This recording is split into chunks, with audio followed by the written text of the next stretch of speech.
Boa noite, pessoal. Eu queria agradecer a todos da equipe do Pré-ENEM, a todos os alunos que estão participando do projeto e também a maravilhosa teacher Angélica, que esteve aqui conosco nas aulas de inglês. This is our last class and I'm so happy. Essa é a nossa última aula e eu estou muito feliz. Hoje a gente vai revisar todos os conteúdos estudados ao longo dos vídeos e ao longo desses vídeos do pré-ENEM, e a gente vai fazer uma questão do ENEM de 2019. Então vamos lá para nossa revisão. Um dos primeiros temas abordados no nosso vídeo foi o verbo to be, que é o verbo mais básico do inglês. A palavra, o verbo be, de modo geral, tem dois significados, ser e estar. Então, a gente tem aqui alguns pronomes, os pronomes pessoais, e tem a conjugação do verbo to be. I am, he ou she is, you, we, they are. E também tem o verbo to be no passado, que é o was e o were. Aqui é só tinha que trocar para were. É o was e o were, que é o verbo to be no passado. I, he, she, was, and you, we, they, were. E aqui a gente tem a tradução do lado, mas você não precisa se prender a essa tradução. É uma questão de prática e também de contexto. É de sempre a gente ver o verbo to be numa música ou nos textos que a gente tem que ler em inglês e lembrar que ele tem dois significados, sou ou estou, depende do que o texto está querendo dizer. E aqui algumas frases para ajudar a gente a internalizar o verbo to be. You are tall. She is tall. Lembrar que o you pode ser tanto você quanto vocês, mas isso também depende do contexto. We are Brazilian. Nós somos brasileiros. They are Italian. Eles são italianos. Eles ou elas também depende do contexto. He was intelligent. Ele era inteligente, que é o verbo to be no passado. We were tired. Nós estávamos cansados. They were Japanese. Elas ou eles eram japoneses ou japonesas. E depois do verbo to be, a gente passa para algumas técnicas de interpretação de texto, o skimming and scanning, que são técnicas que vão ajudar na hora da interpretação das questões do ENEM. Algumas dicas para começar antes de passar direto para a parte do skimming and scanning. É quebrar o hábito de ler palavra por palavra. Quando você tem uma questão, não dá para ficar lendo palavrinha por palavrinha sabendo todos os significados, porque nem em português às vezes a gente sabe o significado de todas as palavras. Então, não se prenda a isso. Usar o seu prévio conhecimento sobre o assunto. O prévio conhecimento é tudo que a gente já conseguiu aprender de inglês ao longo da nossa vida, ao longo dos nossos anos na escola, e dominar as estratégias que fortalecerão esse processo. Dominar as estratégias, por exemplo, de leitura, o skimming e o scanning. Prestar atenção ao contexto em que o texto está colocado. Então, você vai ter a questão e ali você lê ela, respira, e aí depois você vê tudo que está ao redor dela, todo o contexto, o ano, vê que gênero textual que ela pertence, toda a parte do contexto. E a última dica é fortalecer as estruturas gramaticais que sustentam a formulação das ideias apresentadas. Essas estruturas gramaticais são alguns tópicos gramaticais que a gente tem estudado aqui ao longo do cursinho do pré-ENEM, principalmente vários tópicos gramaticais que a teacher Angélica tratou com a gente. E esses tópicos, essas estruturas gramaticais ajudam a gente a formular as ideias que estão apresentadas na questão, nas questões. Por isso é tão importante a gente focar nessa parte da gramática. E agora vamos para a primeira técnica de interpretação, o skimming. Ela é uma estratégia de leitura, é um tipo de leitura que busca o maior número possível de informações ao primeiro contato com o texto. É um passar de olhos pelo texto para identificar sua ideia geral, tema central. Use skimming para encontrar a ideia principal do texto e ver se um artigo pode ser de interesse em sua pesquisa. Então, o skimming é uma primeira passada de olhos no texto. Vai ser uma leitura rápida para tirar o máximo de informação que você conseguir na primeira olhada. E o scanning é, portanto, um tipo de leitura mais detalhada e atenta que faz com que o leitor obtenha informações específicas dentro do texto. Um tipo mais aprofundado de leitura que varia de acordo com os objetivos do leitor. O processo de scanning é muito útil para encontrar informações específicas, como a resposta de uma determinada pergunta. Então, depois que a gente usa a técnica do skimming, a gente vai para o scanning, que é um tipo de leitura um pouco mais detalhada. E nessa leitura detalhada, você vai achar a resposta para sua pergunta que vai estar no comando da questão. E aí, depois disso, a gente vai passar para algumas contrações do verbo to be, que é you are, your, he is, his, she is, she's, it is, its, we are, we're, they are, there. Então, essas são algumas contrações do verbo to be, que você vai encontrar em todo canto, principalmente quando ele é falado, porque ele não é falado you are, a pessoa fala mais rápido, you're beautiful, ok? E agora, depois de algumas contrações, a gente tem a negative form, que ela também pode ser contraída.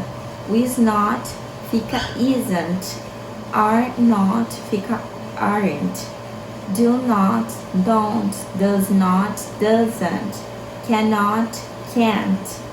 Então, essas são as formas contraídas negativas. Se você tem dificuldade, aqui do lado tem a como se fala, ok? Isn't, a gente tem aqui do lado como ele é falado, ok? E a gente tem o verbo to be, mas também tem o do e o does, que é um verbo auxiliar. E o cannot, o can, na verdade, né, a gente vai ver mais tarde que ele é um modal verb. E algumas perguntas com o verbo to be, a gente vai inverter o verbo. Em vez de falar you are hungry, você está com fome, de afirmar isso, quando a gente vai perguntar, a gente tem que inverter. Fica are you hungry? Is she your sister? Ela é sua irmã? Are they American? Are you my friend? Você é meu amigo? Is the bus late? O ônibus está atrasado? Was the movie good? O filme era bom? Ok? Então a gente só tem que fazer uma inversão aí para poder fazer a pergunta. E algumas perguntas com to do, que é o verbo auxiliar. A gente não, quando formos perguntar, a gente não vai falar só you speak English para perguntar alguma coisa. A gente precisa puxar ali um verbo auxiliar para se encaixar corretamente na gramática do inglês. Do you speak English? Does he speak my language? Ele fala a minha língua. No he, no she e no it vai usar does, ok? Do you love me? Você me ama? E aí tem ele no passado, que fica did. Did you like the movie? Você gostou do filme? E depois disso, vem algumas perguntas com what, when, where e why. São as information questions. What, que seria o que, when, quando, where, onde, who, quem, why, por quê, how, como e how much and how many são para perguntar de quantidade, quanto, quantos, ok? E algumas perguntas com os information questions para ajudar a gente a internalizar, a lembrar o significado também. What is your name? Qual é o seu nome? Where do you live? Onde você vive? Onde você mora? When is the concert? Quando que é o show? How much does it cost? Quanto que custa? Tá falando aí de quantidade. How much? Why are you going? Por quê? Why é por quê. Who is going with you? Who é quem? Então, quem está indo com você? With you, com você. What day is it? Que dia que é? What time is it? Para perguntar o horário, que horas são. What school do you attend? Que escola que você estuda? What bus do I take? Que ônibus que eu pego? What bus do I take? E depois disso a gente também falou um pouquinho sobre os verbos. Os verbos, eles são para transmitir ações, sentimentos ou estados. E no inglês a gente tem dois tipos de verbos regulares e irregulares. Os verbos regulares, eles conjugam-se exatamente the same way, da mesma forma, exceto na terceira pessoa do singular, que é o he, o she e it. Então, o verbo love é um verbo regular. I love you, love, he, she, loves, it, loves, we love, they love. O verbo regular, ele é mais fácil. Agora, o verbo irregular, pra gente que tá estudando inglês, tem até uma tabela para os verbos irregulares, falando como é que eles vão ficar no passado, porque no passado dos verbos regulares é só a gente colocar o ED no final. Isso no passado que eu tô falando. Agora, para saber o passado de um verbo irregular, a gente tem aquela tabelinha lá que vai ajudar. Uma tabela que ela tem 3 colunas, que vai ajudar a gente a saber como fica o verbo irregular no passado. E aqui a gente tem 2 verbos irregulares no presente. O to have e o to be, que é um verbo irregular. O to have fica I have, you have. Mas na terceira pessoa do singular, no he, she e it, vai ficar has. E depois we have e they have. E o no verbo be, que a gente já viu várias vezes, pra gente não esquecer nunca mais a nossa vida, fica I am, you are, he, she is, it is, we are and they are. E depois disso a gente passa para o tópico do there is and there are. There is e there are tem aí uma diferença entre o verbo have, que é no sentido de posse. Quando a gente vai usar o there is ou there are, é pra gente expressar que tem alguma coisa ali, que existe alguma coisa ali. Então a gente vai ver alguns exemplos pra gente poder ficar com isso bem claro na nossa cabeça. Na affirmative form, there is a book on the table. Tem um livro ali em cima daquela mesa. There is a book on the table. A gente não vai usar o have. Have a book on the table. Não, porque o have é no sentido de posse, é no sentido de ter. Seria I have a book, eu tenho um livro. E no sentido de há um livro ali, de existe aquele livro ali em cima da mesa, é there is a book on the table. E qual a diferença entre there is e there are? There is é usado para o singular, já que a gente só tem um livro em cima da mesa. E there are é para plural. There are 6 books on the table. In a negative form, there isn't any milk in the refrigerator. Não há nenhum leite na geladeira. Isn't é a contração de is not. There isn't any milk in the refrigerator. Okay. There aren't 2 dogs in the house. Aren't é are not. Não há 2 cachorros na casa. A gente pode ver que there is a dog and there is a cat in the house. In a interrogative form, is there a man in the car? Yes, there is. Oh no, there isn't. Are there 10 people in the family? No, there are not. Or no, there aren't. E depois disso a gente vai passar pro tópico dos modal verbs. Can e could, may and might, should, will and would and must. São alguns modal verbs. What are modal verbs? Os modal verbs, what are modal verbs? They are a type of auxiliary verb. Eles são um tipo de verbo auxiliar. They are not action verbs such as drink, run, go, think. Eles não são o tipo de verbo como beber, correr, ir e pensar. Eles não são esse tipo de verbo. They are not main verbs. That is, they need a main verb in the sentence. Então, eles não são um verbo principal na frase. They need a main verb in the sentence. Eles precisam de um verbo principal na frase, na sentença, que é a frase, sentence. É importante ver em que situações, contextos, eles costumam aparecer, porque não adianta só fazer a tradução.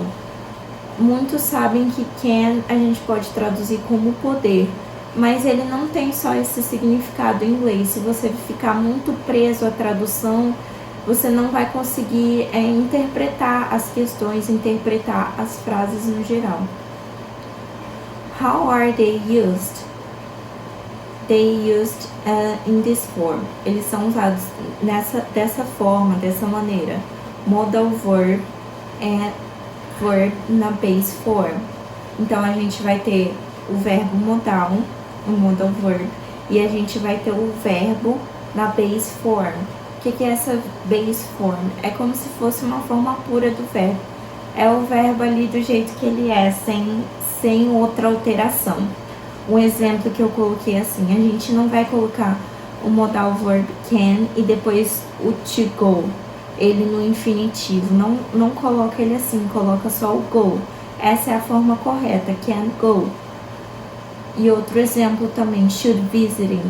Não vai usar o visiting dessa forma, não precisa colocar o ing. Na verdade, não é que nem não precisa, não pode, não deve ser colocado dessa maneira.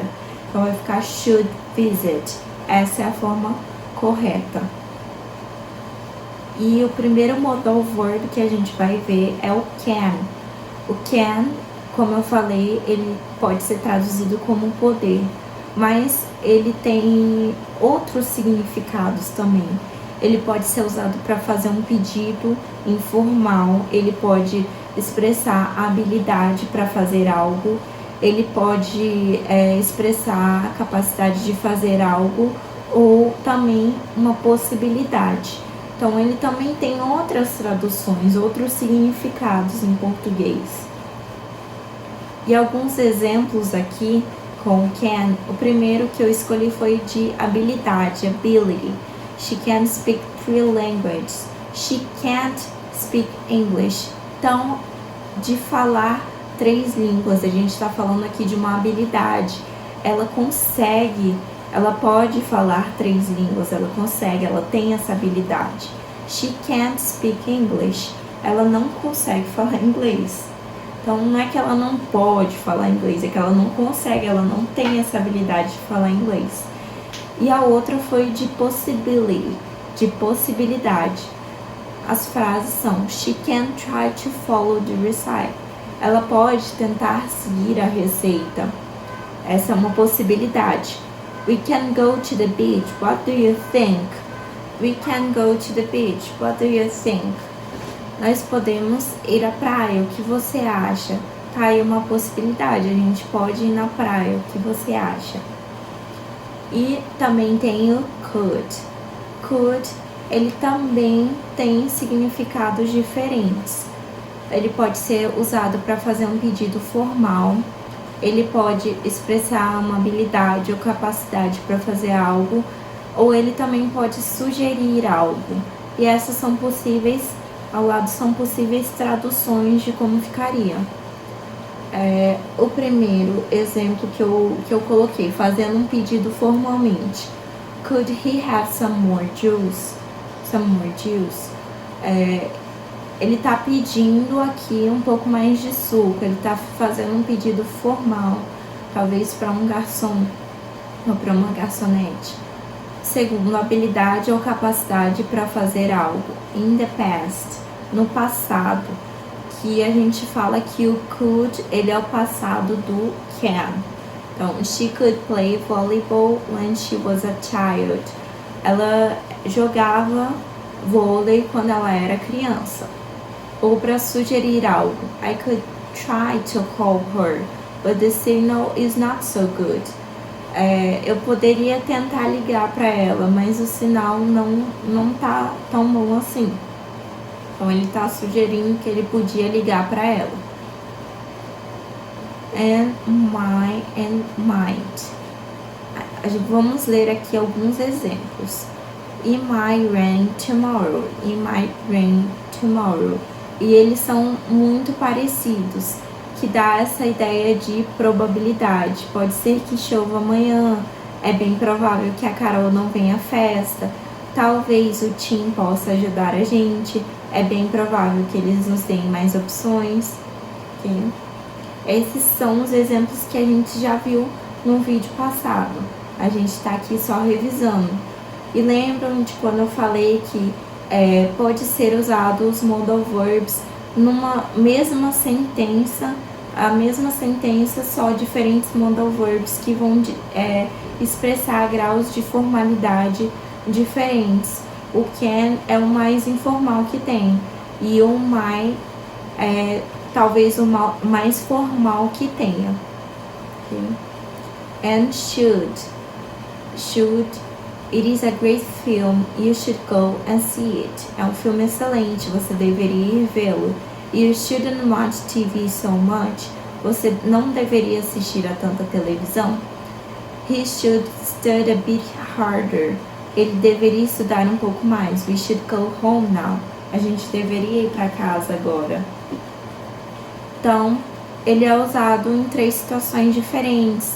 Para dar conselho, para pedir um conselho ou uma expectativa.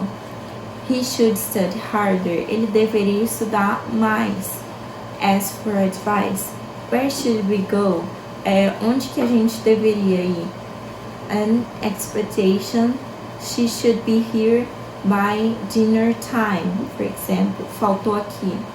Por exemplo, he should be here by dinner time. Ela deveria estar aqui na hora do jantar. And will and would.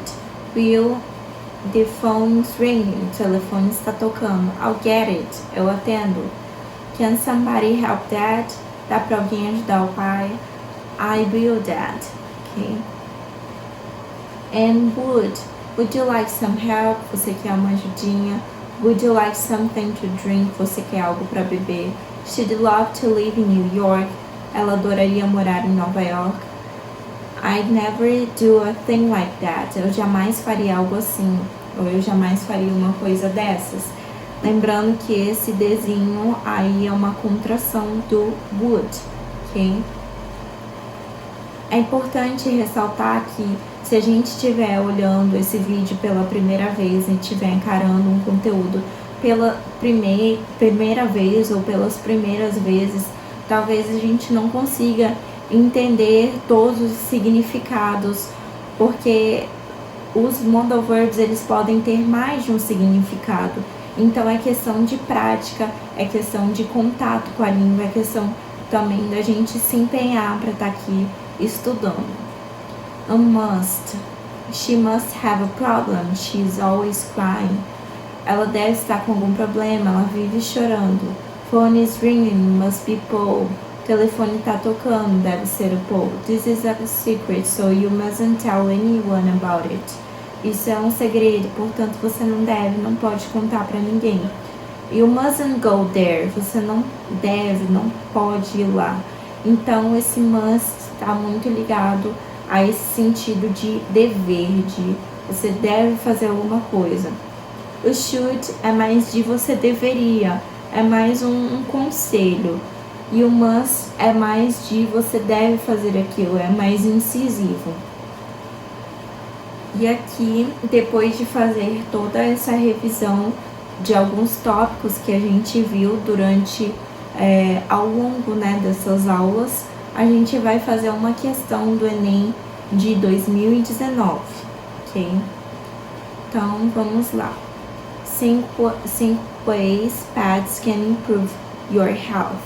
A pet is certainly a great friend. After a difficult day, pet owners quite literally felt the love. In fact, for nearly 25 years, research has shown that living with pets provides certain health benefits.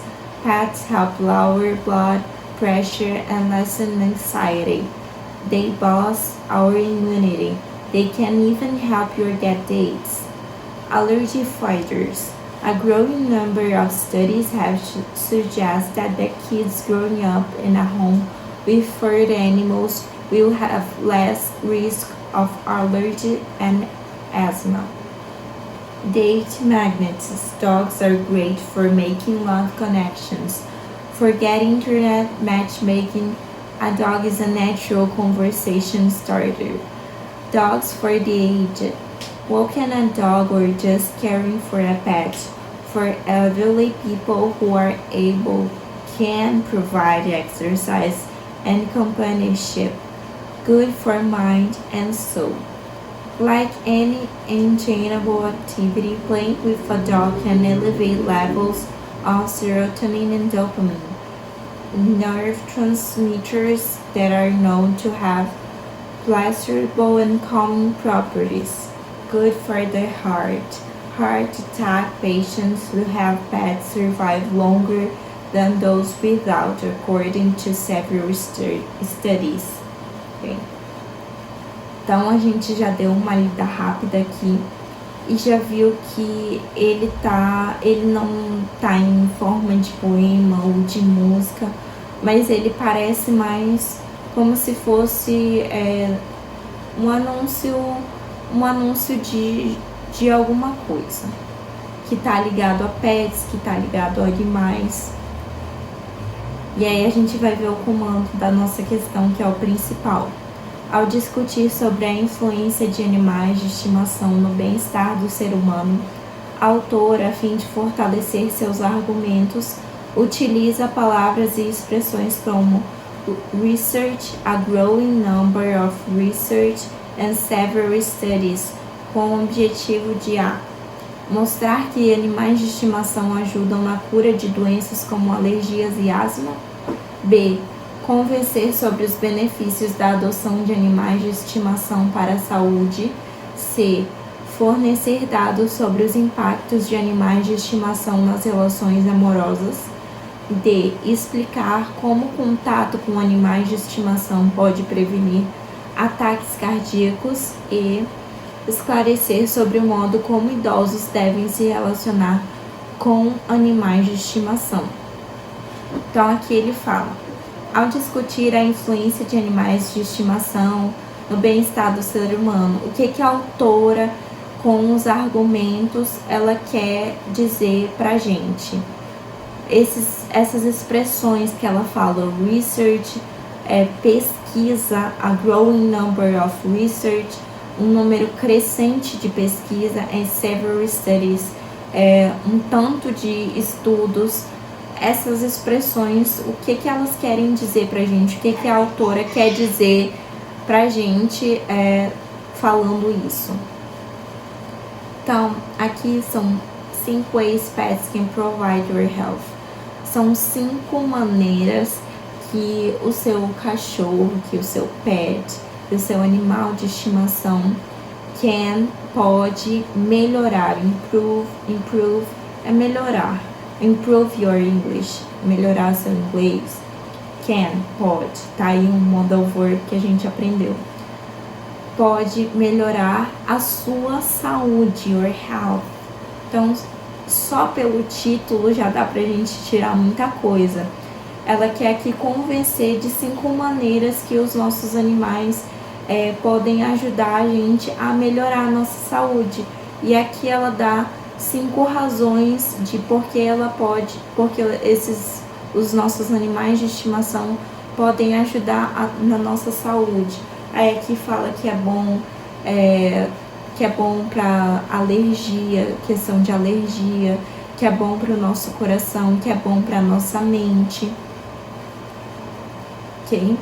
Então, vamos ver em qual se encaixa mais, em qual alternativa. Mostrar que animais de estimação ajudam na cura de doenças como alergia e asma. Sim, mas esse não é o único motivo. B. Convencer sobre os benefícios da adoção de animais de estimação para a saúde. Vamos deixar essa porque eu acho que é essa. Na verdade é essa, é a letra B, eu já vou adiantando para vocês. Que é convencer sobre os benefícios da adoção de animais de estimação para a saúde. Porque ela usa expressões para tentar nos ajudar a convencer, como research, a growing number of research and several studies.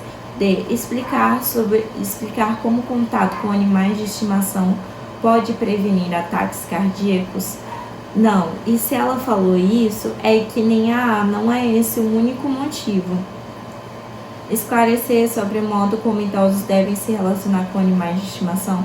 Ela até fala, mas esse também não é o único motivo. A gente tem que olhar para o comando da questão e tentar tirar a informação principal, que é essa, que é convencer sobre os benefícios da adoção de animais de estimação para a saúde. Então, depois de uma revisão dos tópicos estudados ao longo das nossas aulas e de nós resolvermos uma questão do Enem de 2019, eu me despeço de vocês. Eu queria agradecer de novo, queria agradecer muito pela oportunidade de estar aqui, pela oportunidade de ter compartilhado esse espaço com a teacher Angélica, que acrescentou demais pra gente com as aulas de inglês. Queria agradecer a todo mundo que está se empenhando na equipe do Pré-ENEM e a todos os alunos que estão persistindo para ter boas notas. Boa sorte no Enem, eu espero que vocês possam gabaritar as questões de inglês. Eu espero que o pouco que a gente estudou aqui de inglês, que vocês se dedicaram, ajudem vocês a interpretar as questões do Enem e a se sair muito bem. Então agradeço muito, obrigado por tudo, pela oportunidade e boa sorte.